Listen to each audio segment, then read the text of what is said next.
देखिए, जिस देश में नेता जनता से वोट मांगकर सत्ता तक पहुंचता है, उसी देश में अब एक नेता के लिए मंदिर बनाने की तैयारी हो रही है। और सवाल सिर्फ नरेंद्र मोदी के मंदिर का ही नहीं है। सवाल ये है कि क्या किसी भी राजनीतिक नेता को भगवान का दर्जा देकर उसकी पूजा करना लोकतंत्र के लिए सही है? देखिए, आज हम बात करेंगे पटना में प्रस्तावित नरेंद्र मोदी मंदिर और इसे लेकर उठ रहे बड़े सवालों की। आखिर ये डॉक्टर राजन सिंह कौन है? डॉक्टर राजन सिंह बिहार राज्य किन्नर कल्याण बोर्ड से जुड़े हुए हैं। 2025 में बोर्ड के पुनर्गठन के दौरान उनका नाम गैर सरकारी सदस्यों में शामिल किया गया था।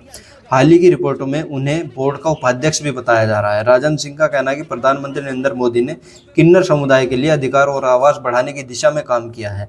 इसी सम्मान और आभार के कारण उन्हें प्रधानमंत्री मोदी के नाम पर मंदिर बनाने का प्रस्ताव रखा। आखिर मंदिर में क्या होगा? देखिए, रिपोर्ट के अकॉर्डिंग पटना में करीब 5 एकड़ जमीन पर मंदिर बनाने की योजना है। सरकारी जमीन आवंटन और अंतिम मंजूरी की प्रक्रिया अभी बाकी बताई जा रही है। लेकिन असली सवाल यहाँ से शुरू होता है। अगर कोई व्यक्ति नरेंद्र मोदी को अपना आदर्श मानता है, उनसे प्रभावित है और व्यक्तिगत रूप से उनकी पूजा करना चाहता है, तो ये उसकी व्यक्तिगत आस्था हो सकती है। लेकिन जब किसी राजनीतिक व्यक्ति को भगवान का अवतार बताकर मंदिर बनाने की बात होती है, तब सवाल सिर्फ आस्था का नहीं रह जाता, सवाल लोकतंत्र का बन जाता है। क्योंकि लोकतंत्र में नेता भगवान नहीं, जनता के प्रतिनिधि होते हैं। आज अगर मोदी का मंदिर बनेगा तो कल किसी दूसरे नेता के समर्थक भी अपने नेता का मंदिर बना सकते हैं।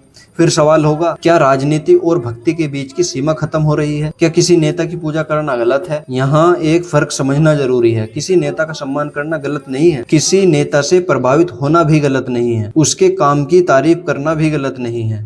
लेकिन किसी जीवित राजनीतिक नेता को भगवान का अवतार मानना और उसकी धार्मिक पूजा शुरू कर देना एक अलग बात है। क्योंकि भगवान और राजनीतिक नेता की भूमिका अलग अलग होती है। भगवान के प्रति आस्था धार्मिक विश्वास का विषय है, लेकिन नेता को जनता चुनती है और जनता ही उसे सत्ता से बाहर भी कर सकती है। यही लोकतंत्र की खूबसूरती है। और सबसे बड़ा सवाल है 112 करोड़ रुपए का। अगर ये पैसा निजी श्रद्धा से लोग स्वेच्छा से जुटाते हैं तो मामला अलग, लेकिन अगर सरकारी जमीन या सरकारी पैसा इस्तेमाल होना है तो सवाल और गंभीर हो जाता है। क्या जनता के टैक्स का पैसा किसी राजनीतिक नेता के मंदिर पर खर्च होना चाहिए, या वही पैसा शिक्षा, अस्पताल, रोजगार, ट्रांसजेंडर समुदाय के लिए आवास, स्वास्थ्य और सामाजिक सुरक्षा पर खर्च होना चाहिए? यही बहस असल में जरूरी है। देखिए, किसी नेता की तारीफ कीजिए, उसके अच्छे कामों को स्वीकार कीजिए, गलत काम पर सवाल पूछिए, जरूरत पड़े तो उसका विरोध भी कीजिए।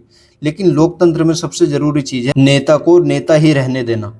क्योंकि जिस दिन जनता अपने चुने हुए नेता को सवालों से ऊपर और भगवान के बराबर मानने लगेगी, उस दिन लोकतंत्र में भक्ति बढ़ेगी और जवाबदेही घटेगी। अब फैसला आप कीजिए, क्या नरेंद्र मोदी का मंदिर बनना सिर्फ आस्था का मामला है, या ये राजनीतिक व्यक्तिगत पूजा की खतरनाक शुरुआत हो सकती है? कमेंट में अपनी राय जरूर बताएं। धन्यवाद।